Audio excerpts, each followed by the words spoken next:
बिस्मिल्लाहिर्रहमानिर्रहीम। मैं आज जिस्म फरोशी के एक अड्डे पर खड़ी थी जब ट्रक ड्राइवर मुझे अपने साथ ले गया। मैं पहली बार अपनी इज्जत बेच रही थी। दिल खौफ खुदा से कांप रहा था, पर पत्थर हो गई जब वो ट्रक ड्राइवर मुझे घर ले गया जहां उसकी फालिजदा बीवी थी। वो बोला, तुम शरीफ लगती हो, मेरी बीवी की खिदमत करो तो मैं तुम्हें कीमत दूंगा। अब रोज यूं ही होता। वो रोज रात अपनी बीवी की खिदमत के लिए ले जाता। उसकी बीवी के लिए मोहब्बत देखकर मुझे उस फालिजदा औरत से जलन होने लगी थी। मैंने उस औरत को जहर दे दिया और कुछ दिन बाद खुद उस ट्रक ड्राइवर से शादी कर ली, पर नहीं जानती थी कि ये सब उसी की साजिश थी। वो पहले रोज ही अपने साथ अपने 6 साथी और दवा खत्म हो गई। मेरी आवाज में लर्जिश थी। कमरे में मध्यम रोशनी जल रही थी और पुराने पंखे की घूं-घूं खामोशी को तोड़ रही थी। मां के चेहरे पर पसीना था। वो फालिज के बाइस बोलने से कासिर थी। बस आंखों से इशारा किया जैसे कह रही हूं कि मैं ठीक हूं, मगर मैं जानती थी कि वो ठीक नहीं थी।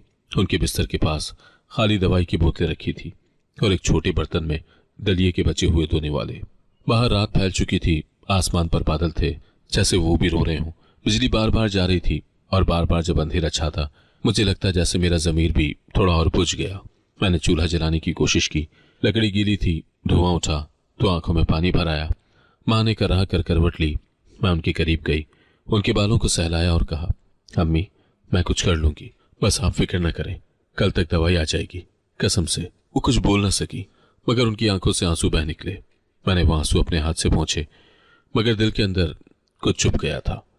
मैं बाहर निकली तो गली सुनसान थी।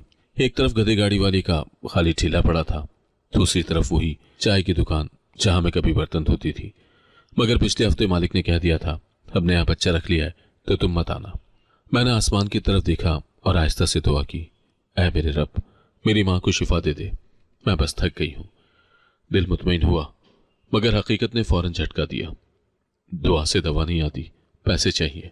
उसी रात मुझे वो ख्याल आया जिसने मेरी किस्मत का धारा बदल दिया।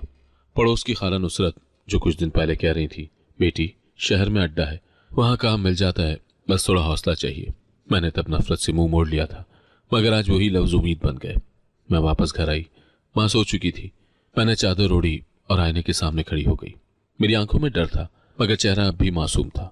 बड़ी आंखें, घने बाल, गंदुमी रंगत। मैं जानती थी कि मैं खूबसूरत हूं। मोहल्ले में अक्सर लोग यही कहते, अल्लाह ने इस बच्ची पर करम किया है। लेकिन आज वही खूबसूरती मुझे जुर्म लग रही थी। मैंने खुद से कहा, शायद ये खूबसूरती किसी का दिल पिघला दे और मां को दवा मिल जाए। मैंने पुराना दुपट्टा सर पर लिया, जूते पहने और आहिस्ता से दरवाजा खोला। बाहर की हवा ठंडी थी, मगर दिल में आग लगी थी। मैं चलती गई, उस गली से गुजरकर जहां दिन में बच्चे खेलते थे और रात को साए रेंगते थे। हर मोड़ पर मेरा दिल धड़कता था, हर कदम जैसे जमीर पर बोझ। आखिर मैं उस जगह पर पहुंची जहां न्यून लाइट्स चमक रही थी। बोर्ड पर लिखा था, नूर महल ब्यूटी पार्लर, मगर सब जानते थे कि अंदर क्या होता है। दरवाजे के बाहर 2 औरतें खड़ी थी। एक ने मुझे ऊपर से नीचे तक देखा और तंजिया हंसी हंसी। पहली बार आई हो? उसने पूछा। मैंने नजरें झुका ली। दूसरी बोली, चलो अंदर, यहां सवाल नहीं होते, बस सौदा होता है। अंदर कदम रखा तो एक अजीब सी बू नाक में घुस गई। सस्ता परफ्यूम, पुराना पसीना, सिगरेट का धुआं और मसनूई खुशबू, सब मिलकर एक खौफनाक फिजा बना रहे थे। औरतें आईनों के सामने बैठकर मेकअप कर रही थीं। कुछ हंस रही थीं, कुछ खामोश थीं। उनकी आंखों में कहानियां थीं, थकी हुई, बोझल, मुर्दा कहानियां। एक दरमियानी उम्र की औरत आगे आई, कहने लगी, बेटी डर मत, यहां सब पहली रात डरते हैं, बस पहली बार दर्द होता है, फिर आदत हो जाती है। मैंने चुपचाप सर झुका लिया। दिल में एक चीख उठी, मगर मैंने उसे दबा दिया। कोने में एक टूटी हुई कुर्सी पर बैठ गई। सामने एक आईना था। मैंने अपने चेहरे पर पहली बार मेकअप लगाया। हाथ कांप रहे थे। लिपस्टिक की रंगत मेरे होठों पर अजीब लग रही थी। मैंने आईने में देखा, वो लड़की जो कभी नमाज के बाद मां के हाथ से दुआ मांगती थी, अब वहां नहीं थी। उसकी जगह एक अजनबी थी जिसने अपनी मासूमियत का कफन पहन लिया था। मैंने आंखें बंद की और एक लम्हे को दिल में ख्याल आया, शायद अभी वापस जा सकती हूँ, शायद अभी सब कुछ रुक सकता है। मगर फिर मां की तस्वीर जहन में उभरी और मैंने खुद से कहा, सिर्फ आज के लिए। दरवाजे के बाहर ट्रक के ब्रेकों की आवाज आई। सारा हुजूम साकत हो गया। दरवाजा खुला। एक मर्द अंदर आया, कद 6 फीट के करीब, चेहरा धूप में जला हुआ, हाथों पर सख्ती के निशान। उसकी आंखों में कुछ ऐसा था जो मैंने पहले कभी नहीं देखा। वो लालच नहीं था, बल्कि कोई वजह, बल्कि कोई बोझ, कोई दुख। वो सीधा अड्डे के मालिक के पास गया। दोनों ने कुछ बात की, फिर वो मेरी तरफ मुड़ा। मैंने नजरें नीचे कर ली। दिल जैसे बंद होने लगा था। उसने धीरे से कहा, मेरे साथ चलो। आवाज में न सख्ती थी न हवस, सिर्फ हुक्म जैसी संजीदगी। मेरे अंदर तूफान उठा। भागने का दिल चाहा, मगर माँ का चेहरा सामने आ गया। मैंने कदम उठाए। अड्डे की औरतें मुस्कुरा रही थी, जैसे मेरा मातम मना रही हूं। एक ने कहा, जा बेटी, अब तू वापस नहीं आएगी। मैंने चादर मजबूती से लपेटी। दरवाजे की तरफ कदम बढ़ाया। बाहर हवा तेज थी, मगर दिल के अंदर खामोशी। अड्डे के मालिक ने पीछे से आवाज दी, याद रखना, भूख हमेशा वापस ले आती है। मैंने पलट कर नहीं देखा। बाहर अंधेरा छाया हुआ था। ट्रक का इंजन गरजा। वो मर्द आगे बढ़ा, दरवाजा खोला और मैं खामोशी से अंदर बैठ गई। मेरी आंखें बंद थी। अंदर कहीं कोई चीख उठी, मगर लबों तक न पहुंची। और यूं मेरी जिंदगी की पहली रात खत्म हुई। एक ऐसा सौदा जिसमें मैंने सिर्फ अपना जिस्म नहीं, अपनी रूह भी गिरवी रख दी। बाहर आसमान पर बिजली चमकी, शायद कहीं बारिश होने वाली थी। मैंने आहिस्ता से आंखें बंद की और दिल में सिर्फ इतना कहा, यार अब अगर ये गुनाह है तो मुझे माफ कर देना। मैं सिर्फ बेटी बनकर निकली थी, गुनहगार बनकर लौट रही हूं। ट्रक की गरजदार आवाज अंधेरे को चीरती जा रही थी। बाहर हर तरफ सन्नाटा था, जैसे पूरी दुनिया सो चुकी हो। मैं सीट के किनारे पर बैठी थी, दोनों हाथों से दुपट्टा मजबूती से पकड़े हुए। इंजन की गड़गड़ाहट के अलावा कोई और आवाज नहीं आ रही थी। ड्राइवर के चेहरे पर मुसलसल संजीदगी थी, जैसे वो भी मुझसे ज्यादा बात नहीं करना चाहता हो। कई बार मेरा दिल चाहा कि पूछूं, हम कहाँ जा रहे हैं, मगर खौफ ने जबान रोक दी। मैंने सिर्फ खिड़की से बाहर देखना शुरू कर दिया। सड़क के किनारे दरख्तों के साए ऐसे लग रहे थे जैसे कोई हम पर झुककर हमें देख रहा हो। कहीं दूर बिजली चमकी, आसमान चंद लम्हों के लिए रोशन हुआ, फिर सब कुछ दोबारा अंधेरे में डूब गया। दिल में ख्याल आया, ये कैसी जगह होगी, कैसा आदमी होगा, मगर फिर खुद को याद दिलाया, ये सिर्फ एक रात की बात है। सुबह माँ की दवाई खरीद लूंगी, सब खत्म हो जाएगा। कुछ देर के बाद ट्रक शहर से बाहर निकल गया। अब चारों तरफ खेत थे, दूर दूर तक कोई बस्ती नहीं। हवा में नमी थी और जमीन की खुशबू थी, मगर मेरा दिल बेचैन था। तकरीबन 1 घंटे के बाद ट्रक एक ऐसे सुनसान रास्ते पर मुड़ा। सामने एक छोटा सा मकान दिखाई दिया। दरवाजे के बाहर एक लालटेन जल रही थी।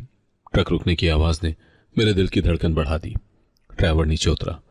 उसने पीछे मुड़कर कहा, उतर जाओ। मैंने हैरत से उसका चेहरा देखा। ये जगह कौन सी है? वो बोला, जैसे बताया गया था, तुम्हें यहां छोड़ना है, अंदर जाओ, तुम्हारा इंतजार किया जा रहा है। मैं चौंक गई। इंतजार? मगर वो कुछ न बोला। दरवाजे पर जाकर दस्तक दी। अंदर से एक मर्दाना आवाज आई, आ जाओ, दरवाजा खुला है। ड्राइवर ने मेरी तरफ देखा। अब तुम्हारा काम यहाँ है, ये कहकर वो वापस ट्रक में बैठा और चला गया। मैं अकेली रह गई। हवा तेज हो गई थी।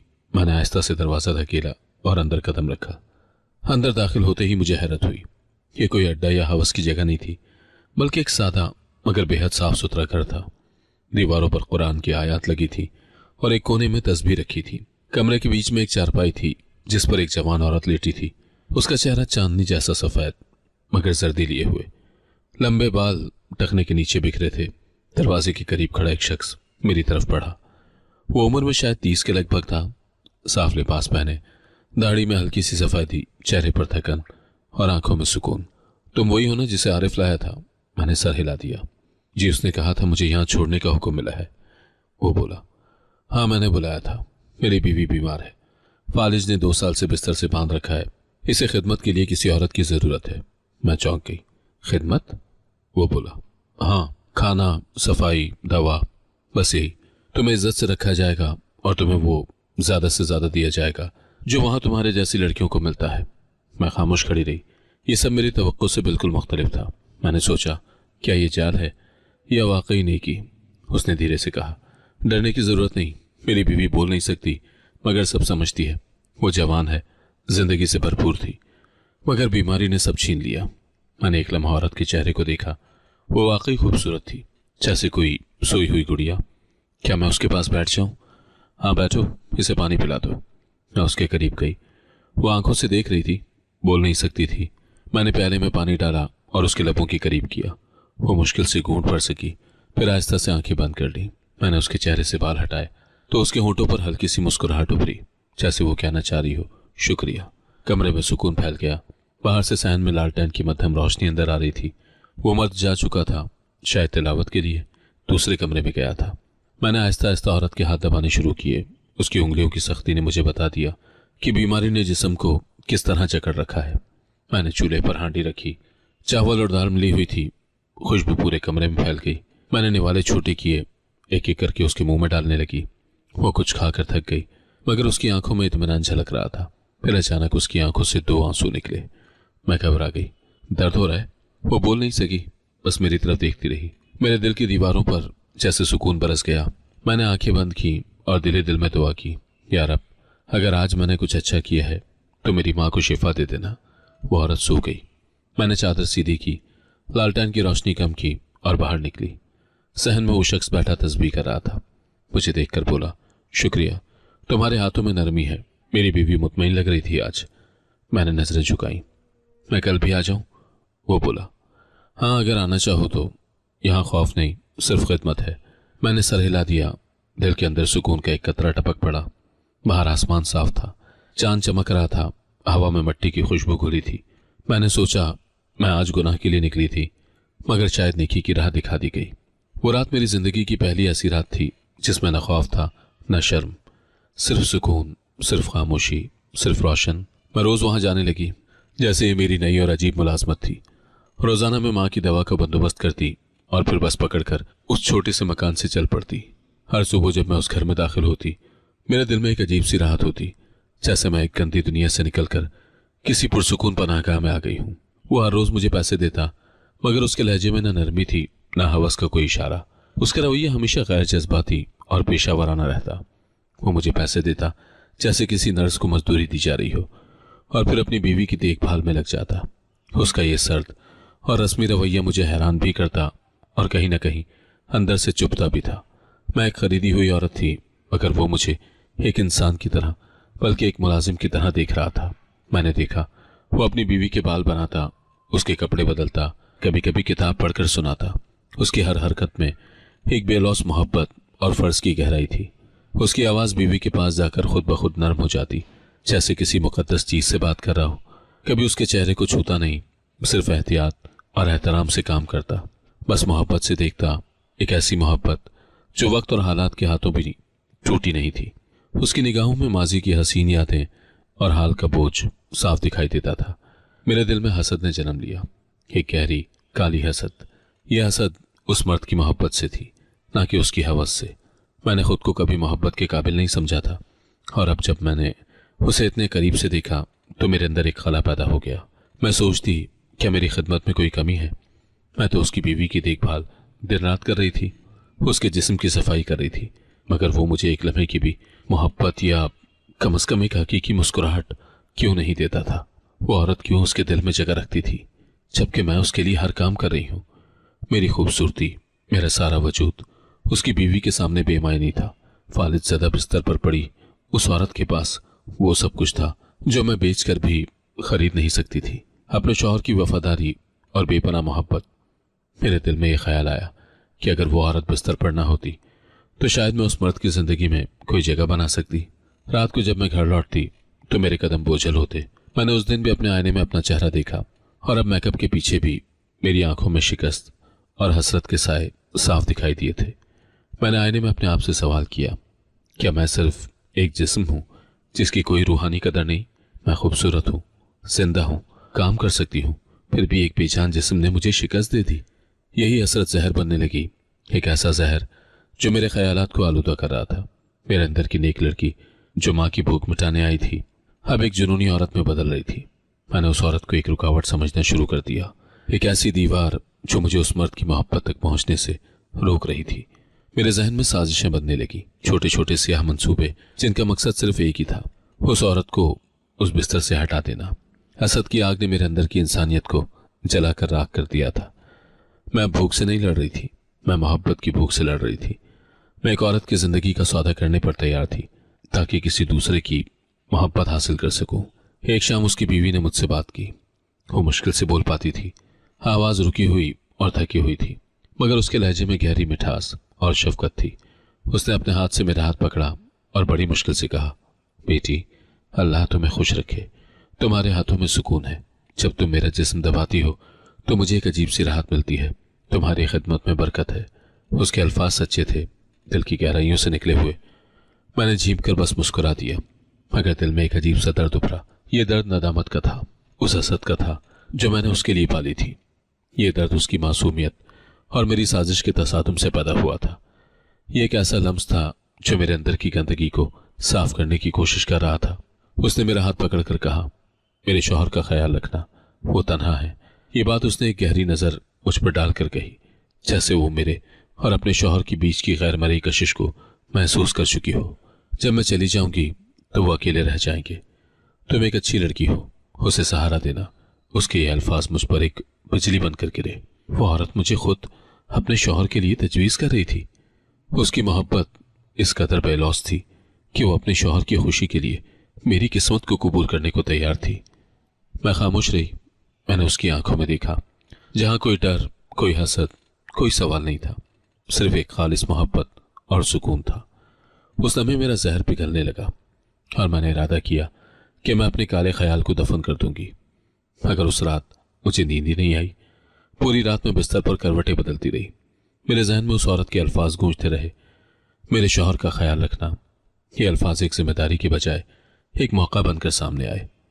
हसद की आग दोबारा भड़क उठी। क्या मुझे उस औरत के मरने का इंतजार करना चाहिए, या क्या मुझे अपने रास्ते की रुकावट को खुद हटा देना चाहिए? शैतान ने मेरे कान में सरगोशी की, वो तुम्हें खुद इजाजत दे रही है।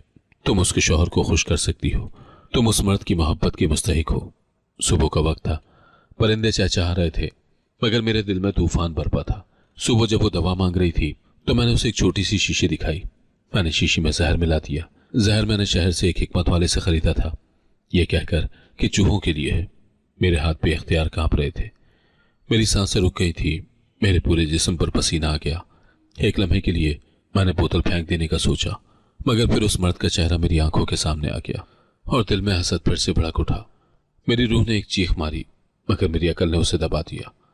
मैंने शीशी का ढक्कन बंद किया और उसे मुस्कुराते हुए दवा दे दी। अगली सुबह वो मर चुकी थी। जब ड्राइवर अंदर आया तो उसने देखा कि उसकी बीवी साकन पड़ी है।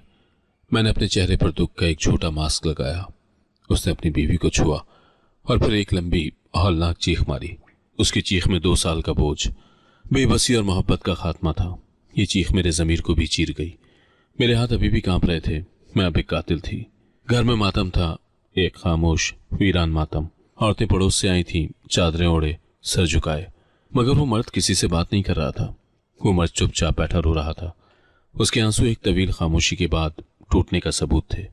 मैंने पहली बार उसे टूटते देखा, सिर्फ जिस्मानी नहीं, रूहानी तौर पर भी।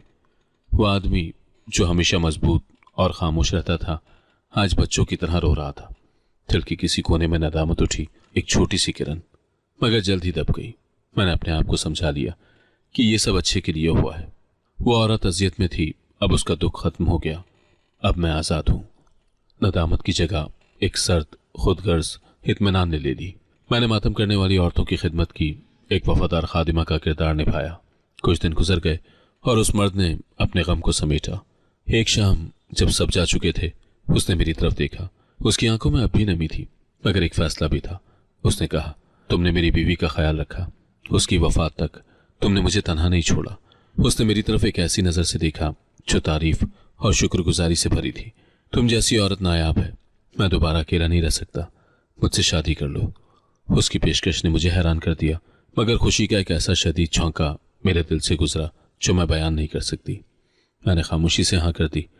मुझे यकीन नहीं आ रहा था कि मेरा ख्वाब इतना जल्द पूरा हो जाएगा। दिल खुश था कि किस्मत पलट गई। मैंने अपने गुनाह को एक पल के लिए भूल कर सोचा कि खुदा ने मुझे मेरे अच्छे काम का सिला दिया है। मैं सोचती रही कि अब जिंदगी शुरू होगी, एक नई पाकीज़ा जिंदगी, एक शौहर की मोहब्बत के साथ। मैं अब उस अड्डे की दलदल से निकल चुकी थी।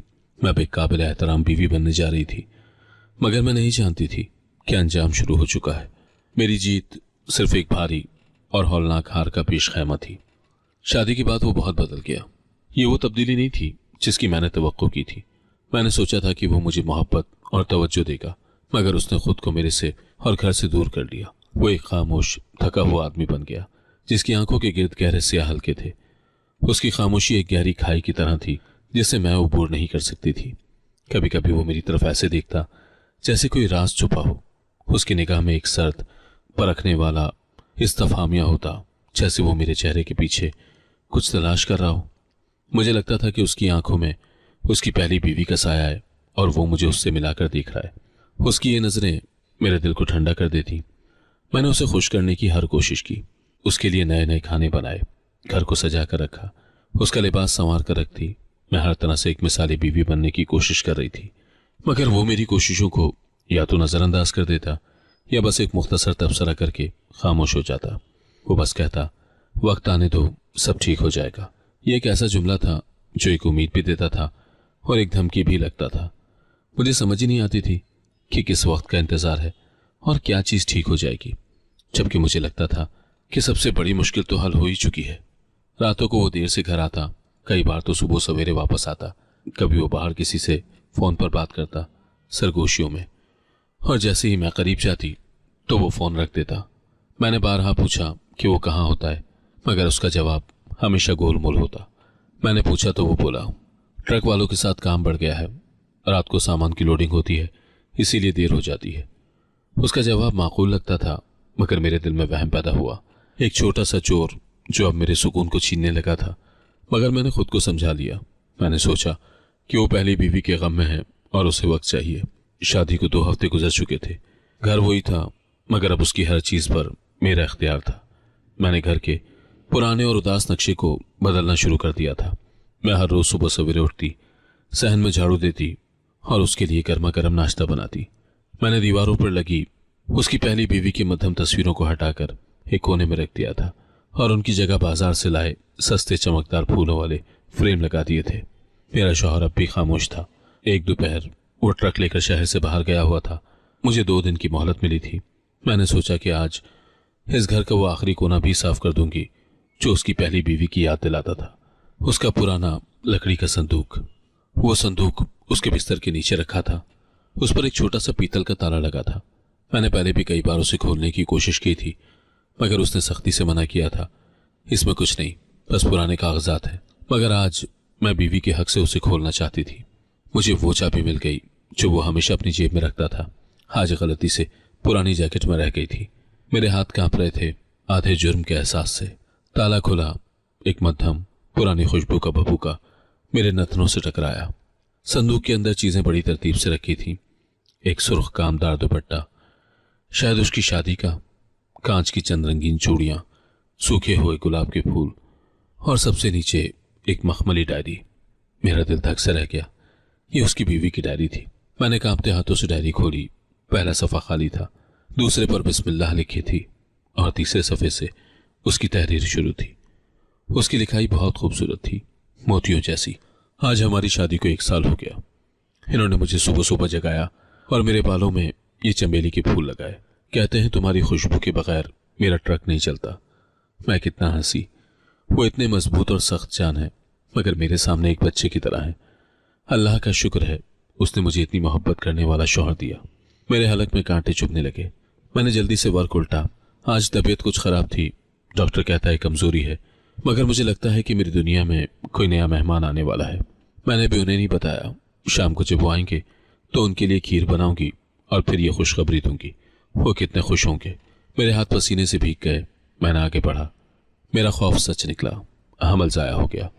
डॉक्टर कहती है मैं शायद अब कभी मां न बन सकूं। मैं सारा दिन रोती रही। जब वो शाम को आए तो मेरी हालत देखकर डर गए। मैंने उन्हें सब बता दिया। वो चुपचाप मेरे पास बैठ गए, मेरा हाथ पकड़ा और कहा, अगर हमारी किस्मत में औलाद नहीं तो क्या हुआ, तुम तो हो ना, मुझे बस तुम चाहिए, हम एक दूसरे के लिए काफी हैं। वो रात भर मेरे पांव दबाते रहे और मुझे तसल्लियां देते रहे। उनकी मोहब्बत ने मेरा गम आधा कर दिया। मैंने डायरी जोर से बंद कर दी। एक जहरीली जलन मेरे पूरे वजूद में फैल गई। ये कैसी मोहब्बत थी, इतनी बेगर्ज, इतनी मुकम्मल। वो औरत मरकर भी मुझसे जीत गई थी। मैंने जो कुछ किया वो सब इस मर्द को पाने के लिए किया, मगर ये मर्द तो कब का उस औरत का हो चुका था, जिस्म से, रूह से। अचानक मुझे अपने पीछे एक साया महसूस हुआ। मैंने तेजी से मुड़कर देखा। वो दरवाजे पर खड़ा था। उसकी आंखों में वो ठहराव नहीं था जो रोज होता था। आज उसकी आंखें सुर्ख अंगारों की तरह दहक रही थी। उसकी नजरें मुझ पर नहीं, मेरे हाथ में मौजूद डायरी पर थी। तुमने ये संदूक खोला। उसकी आवाज इतनी सर्द थी कि मेरी रीढ़ की हड्डी में सनसनी दौड़ गई। मैं घबराकर खड़ी हो गई। डायरी मेरे हाथ से छूटकर फर्श पर गिर गई। वो मैं बस सफाई कर रही थी। ये पुराना सामान वो एक झपटे में मेरे करीब आया उसने मुझे बाजू से इतनी सख्ती से पकड़ा कि मेरी चीख निकल गई। सफाई कर रही थी या मेरी बीवी की कब्र खोद रही थी? मैं अब तुम्हारी बीवी हूं, मैंने जख्मी शेरनी की तरह फुनकारते हुए कहा। उस मुर्दा औरत से कब तक मोहब्बत निभाओगे? मैं जिंदा हूं, मैं तुम्हारे सामने हूं, उसकी यादों को दफन क्यों नहीं कर देते? दफन? वो चीखा, और ये पहली बार था कि मैंने उसकी आवाज में इतनी शिद्दत देखी थी। मैं उसे दफन कर दूं जिसकी सांसों से मेरी सांसें जुड़ी थी? तुम उसकी जगह लेना चाहती हो? उसने कहकहा लगाया, एक ऐसा कहकहा जिसमें हंसी नहीं सिर्फ वहशत थी। तुम उसके पांव की धूल के बराबर भी नहीं। वो पाकीज़ा थी, वो वफा थी, और तुम क्या हो? मैंने रोते हुए कहा, मैंने तुम्हारी खिदमत की, तुम्हारी बीवी की खिदमत की, और तुम मुझसे इस तरह की बात कर रहे हो? क्या मैंने तुमसे कुछ मांगा? बस थोड़ी सी मोहब्बत। वो बिल्कुल मेरे करीब आ गया। उसने मेरे आंसुओं को अपनी सख्त उंगलियों से रगड़ा। मोहब्बत, उसने जहर खुंद लहजे में कहा। तुम मोहब्बत जानती भी हो क्या होती है? तुमने सिर्फ सौदा करना सीखा है। उसका लहजा अचानक बदल गया। वो पुरसुकून हो गया। उसने मेरा बाजू छोड़ दिया और नीचे झुक कर डायरी उठाई। उसने डायरी को ऐसे सीने से लगाया जैसे कोई अपने बच्चे को लगाता है। तुम ठीक कहती हो, उसने मेरी तरफ देखे बगैर कहा। वो मर चुकी है, अब तुम मेरी बीवी हो। उसने मेरी तरफ देखा। उसकी आंखों में सुर्खी गायब हो चुकी थी और वही पुराना सर्द सुकून लौट आया था। मुझे भूख लगी है, खाना लगाओ। मैं साकत खड़ी उसे देखती रही। सुना नहीं तुमने? उसने पुरसुकून और हुक्मिया लहजे में कहा। जाओ खाना लगाओ। और हाँ, वो रुका, आइंदा मेरी किसी चीज को हाथ मत लगाना, खास तौर पर वो चीजें जो पाक हो। वो डायरी लेकर कमरे से बाहर निकल गया। मैं वहीं फर्श पर बैठी रह गई। उसका आखिरी जुमला मेरे कानों में गूंज रहा था, खास तौर पर वो चीजें जो पाक हो। उसने मुझे नापाक कहा था। उस दिन मुझे पहली बार एहसास हुआ कि मैंने जिस मोहब्बत के लिए किसी की जान ली, वो मोहब्बत मुझे कभी नहीं मिलेगी। एक रात उसने कहा कि उसके साथी आएंगे काम की बातचीत के लिए। उसने वजाहत की। मेरे दिल में डर के साथ एक उलझन थी। उसने कहा था कि वो मुझ पर भरोसा करता है, तो फिर उन लोगों को घर पर क्यों बुला रहा है? बहरहाल मैंने एक अच्छी बीवी की तरह उनके लिए खाना बनाया, हर चीज को साफ सुथरा कर दिया। वो सब अंदर आए, सख्त चेहरों वाले, भारी कदमों वाले मर्द। उनमें से कोई एक भी मेहमान जैसा नहीं लग रहा था। वो सब ऐसे लग रहे थे जैसे किसी खतरनाक मिशन से आए हों। उनकी आंखों में वहशत और सर्द महरी थी। वो मुझे घूर रहे थे, एक ऐसी नजर से जो मुझे अड्डे की ग्राहकों की याद दिला रही थी। मैंने जल्दी से सर झुका लिया और खिदमत में लग गई। मैंने उनकी खिदमत की, मैंने खाना लगाया, पानी दिया, मगर वो आपस में बहुत कम बात कर रहे थे और मेरी तरफ बहुत ज्यादा देख रहे थे। मैंने अपने शौहर को देखा। वो आज भी खामोश था, मगर उसकी आंखों में एक चमक थी, एक ऐसी चमक जो मुझे खौफजदा कर रही थी। फिर वो लम्हा आया जब सब खाने से फारिग हो चुके थे और कमरे में एक गहरी खामोशी छा गई। तो मेरा शौहर खड़ा हुआ और एक ठंडी जहरीली आवाज में बोला, दोस्तों, ये है वो औरत जिसने मेरी बीवी का ख्याल रखा मोहब्बत से, और फिर जब उसे लगा कि वो उसके रास्ते की रुकावट है तो उसे जहर दे दिया। बर्तन मेरे हाथ से गिर गए, फर्श पर टूट कर बिखर गए, जैसे मेरा दिल टूट गया हो। मैंने अपने कानों पर यकीन नहीं किया। मेरे अंदर का सारा खून जम गया। मैंने अपने शौहर की तरफ देखा। मेरे चेहरे पर होश के मारे सफेदी छा चुकी थी। मैंने सिसकते हुए कहा, क्या कह रहे हो? तुम्हें किसने बताया? वो हंसा, दिल को चीर देने वाला हंसा। उसकी हंसी में एक दीवानगी थी, एक शैतानी फतह का एहसास। मैं सब जानता था। उसने एक एक लफ्ज पर जोर दिया, मैंने ही तुम्हें उसके पास भेजा था क्योंकि मुझे किसी भरोसेमंद आदमी की जरूरत थी। उसने अपने ट्रक वालों की तरफ देखा। ये सब मेरे भाई हैं जो मेरी बीवी का गम महसूस करते हैं। तुमने समझा तुम जीत गई। उसने मेरे करीब आकर मेरे चेहरे को सख्ती से पकड़ा। मैंने तुम्हें उस दिन ही पहचान लिया था जिस दिन तुमने मेरी बीवी को दवा दी थी। मैंने वो दवाई का शीशा डॉक्टर से चेक करवाया था। मैं इंतजार कर रहा था उस दिन का जब तुम अपने गुनाह को एक नई जिंदगी की चादर से ढककर मुझ पर अपना हक समझोगी। दिल कांप गया, ना सिर्फ खौफ से बल्कि इस हकीकत से कि ये सारी शादी, सारा रिश्ता सिर्फ एक हौलनाक इंतकाम की साजिश था। मैंने अपने आप को छुड़वाया और भागने लगी। मेरे पैरों के नीचे से जमीन निकल चुकी थी। मुझे सिर्फ यहां से, इस घर से, इस इंतकामी दरिंदे से दूर जाना था। मैंने दरवाजे की तरफ दौड़ लगाई, मगर उसने एक लम्हे में दरवाजा बंद कर दिया। उसकी आंखों में अब कोई संजीदगी नहीं थी। वो सिर्फ एक खूनी जुनून था, एक भूखा इंतकाम। उसने मुझे बाजू से पकड़ा और सख्ती से पीछे की तरफ धकेल दिया। मैं फर्श पर गिर गई और मेरे इर्द गिर्द वो सातों मर्द एक दायरे में खड़े हो गए। मेरे रोने की आवाज मेरे गले में ही घुट गई। उसने झुककर मेरे कान में कहा, एक सर्द सरगोशी में, तुमने जिस मोहब्बत का खून किया वो अब तुम्हारे जिस्म से अदा होगी। उसके अल्फाज मेरे लिए मौत का फरमान थे। मेरी बीवी ने अपनी जिंदगी देकर मुझे मोहब्बत का मतलब सिखाया और तुमने उसे कत्ल कर दिया। अब तुम्हारी कोई कीमत नहीं, तुम सिर्फ एक जरिया हो मेरे इंतकाम का। वो सातों मर्द आगे बढ़े। उनके चेहरों पर कोई अफसोस नहीं था, सिर्फ एक बेरहम भूख और इंतकाम का नशा। मैंने अपने आप को खींचने की कोशिश की, चीखने की कोशिश की, मगर आवाज गुम हो गई। मेरा गला खुश्क हो चुका था, जैसे किसी ने मेरी आवाज को बाहर निकलने से रोक दिया हो। उस रात मेरे साथ वो हुआ जो अल्फाज में बयान नहीं हो सकता। एक एक लम्हा एक एक सदी की तरह था। हर छूने वाला हाथ मेरे जिस्म पर एक नया जख्म बना रहा था। मैं सिर्फ एक जिस्म बन चुकी थी जिसमें कोई रूह बाकी नहीं थी। मुझे सिर्फ अजियत, दर्द और बेबसी महसूस हो रही थी। मेरी रूह छलनी हुई, जिस्म बिखर गया। मेरी इज्जत का आखिरी टुकड़ा भी उस फर्श पर पामाल हो गया। मैंने आंखें बंद कर ली और खुदा से दुआ की कि वो मुझे मौत दे दे। सुबह जब आंख खुली तो वो सब जा चुके थे और मैं अकेली थी। मैं नंगे फर्श पर पड़ी थी, मेरा जिस्म जख्मों से चूर, मेरी रूह लाश बन चुकी थी।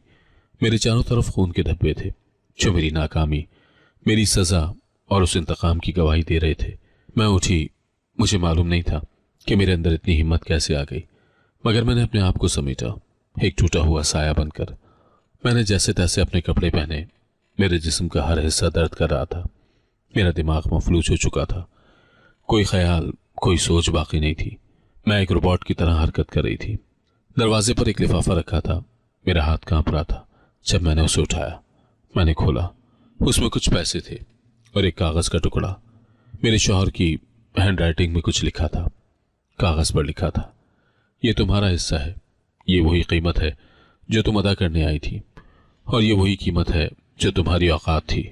अब तुम जानती हो कि कैसी होती है वो कीमत जो दिलों को बेचने वाले देते हैं। तुमने मेरी बीवी की मोहब्बत बेची और ये उसका सौदा है। मेरे अंदर की रही से ही इंसानियत भी मर गई। वो पैसे, मेरे जहर और मेरी हवस की कीमत। मैंने वो लिफाफा लिया और दरवाजे से बाहर निकली। मैंने वो पैसे सड़क पर फेंक दिए।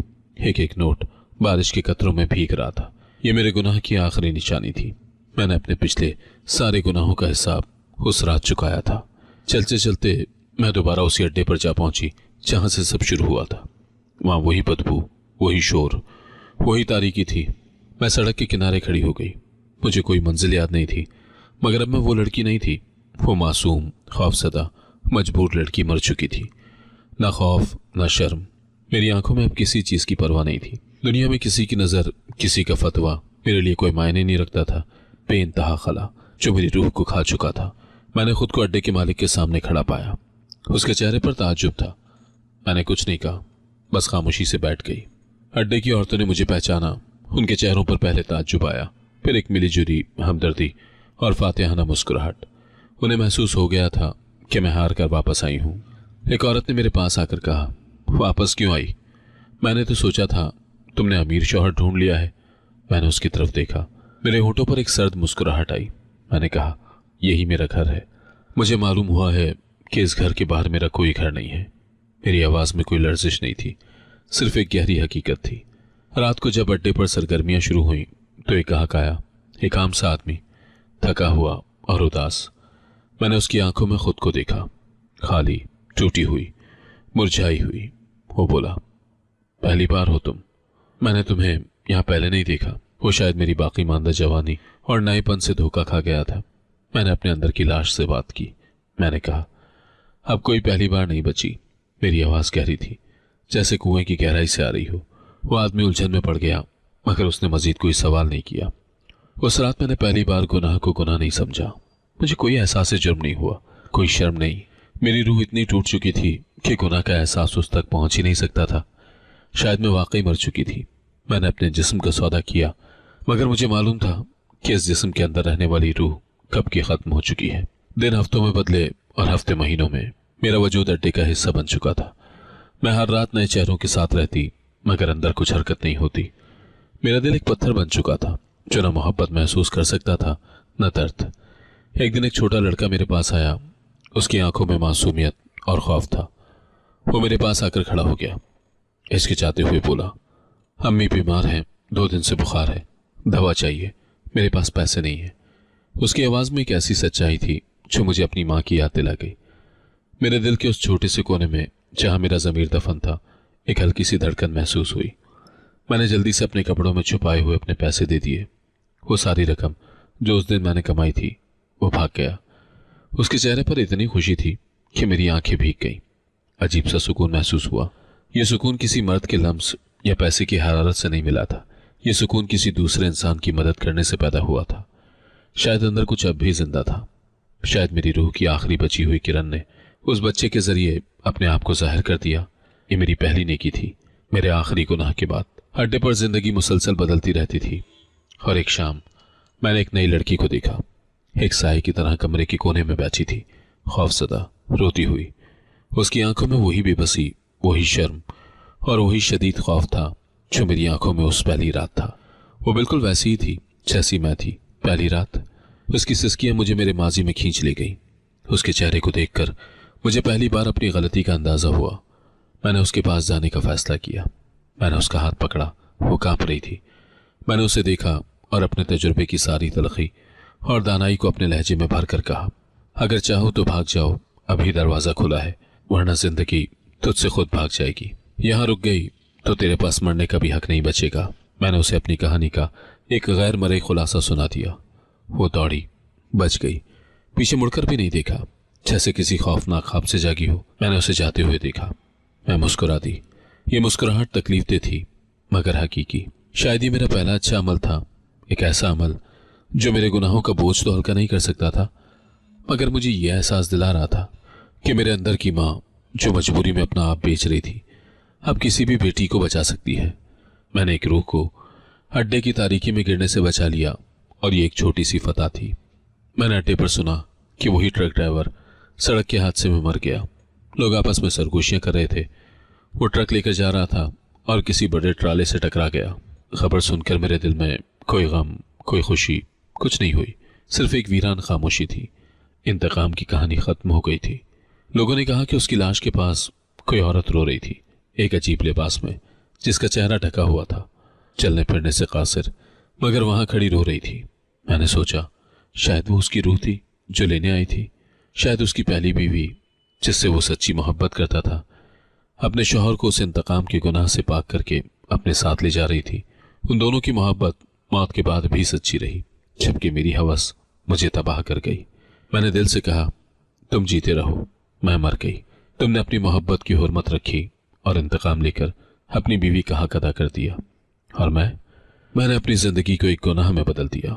मगर मेरी आंखों से आंसू नहीं निकले। मेरे आंसू उस दिन सूख गए थे जब उसने मेरे जिस्म का सौदा किया। अब मेरे पास सिर्फ खुश्क आंखें और एक मुर्दा दिल था। मैं बीमार पड़ गई। यह कोई आम बीमारी नहीं थी। मेरा जिस्म जो अब कई साल की अजियत और बदसलूकी का बोझ उठा रहा था, जवाब देने लगा था। कमजोरी बढ़ गई और बुखार मेरा पीछा नहीं छोड़ता था।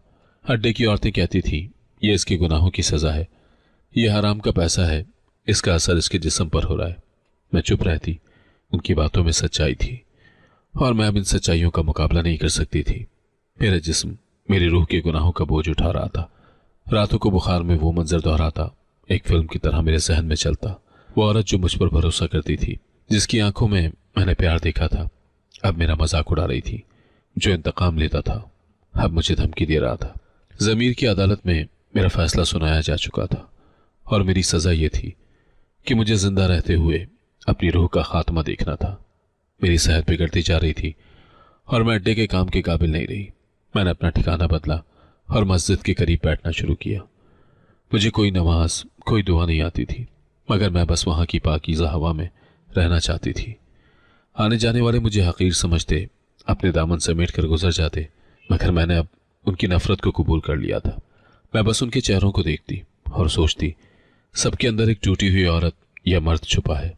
सब अपने अपने गुनाहों और मजबूरियों के कैदी हैं। मैं दूसरों से ज्यादा बदकिरदार नहीं थी, सिर्फ मेरी कहानी सबके सामने खुलकर आ गई थी। मैंने वहां आने वाली कई लड़कियों को खबरदार किया जो गलत राह पर जा रही थी। कभी पेट की भूख को इज्जत की भूख पर गालिब ना आने देना, पेट भर जाएगा, मगर इज्जत चली गई तो रूह सारी उम्र भूखी रहेगी। कुछ ने मेरी बात सुनी, कुछ ने नहीं। जिन लड़कियों ने सुना, उन्होंने शायद मुझ में अपना मुस्तकबिल देखा, और जिन लड़कियों ने नजरअंदाज किया, वो मेरे माजी की तरफ चल पड़ी। आज बरसों के बाद मैं फिर उसी जगह खड़ी हूँ, उसी अड्डे के कोने पर जहां से मैंने अपना सफर शुरू किया था। मैं एक बूढ़ा साया बन चुकी हूँ। बारिश हो रही है और उसकी बूंदें मेरे वजूद को धो रही हैं, मगर मेरे अंदर की गंदगी को नहीं। नई लड़कियां खड़ी हैं, नई कहानियां जन्म ले रही हैं। उन आंखों में वही खौफ और वही चमक है जो कभी मेरी आंखों में थी। मैं अब उन सब में एक साया हूं, एक जिंदा इबरत। वो ट्रक ड्राइवर अब ख्वाबों में आता है, कभी हंसता, कभी कहता, अब तो तुम भी मेरे जैसी हो गई हो, मजबूरी तुम्हें यहां ले आई। मैं कहती हूं, नहीं, मैं तुमसे बदतर हूं। तुमने किसी को सजा दी, तुमने इंतकाम लिया, मैंने खुद को खत्म किया। मेरा गुनाह सिर्फ मेरे लिए सजा बनकर आया है। बारिश तेज हो जाती है और मेरे चेहरे पर आंसू और बारिश का पानी यकजा हो जाता है। आंखों में आंसू नहीं, बस धुआं, एक धुआं जो मेरे अंदर की आग से उठ रहा है। मेरी कहानी खत्म नहीं हुई। अब मैं हर उस औरत की कहानी हूं जो मजबूरी में अपना आप बेचती है और फिर सारी उम्र अपनी रूह ढूंढती फिरती है। मैं सड़क के किनारे खड़ी हूं और ये बारिश मेरे वजूद को मिटा रही है, मगर मेरी कहानी को नहीं। अगर आपको आज की कहानी पसंद आई है तो वीडियो को जरूर लाइक कीजिएगा और अपने दोस्तों के साथ भी शेयर कीजिएगा। और हां, अगर आपने अभी तक हमारा चैनल सब्सक्राइब नहीं किया तो जरूर सब्सक्राइब करें। मिलते हैं कल एक नई और दिलचस्प कहानी के साथ। अल्लाह हाफिज।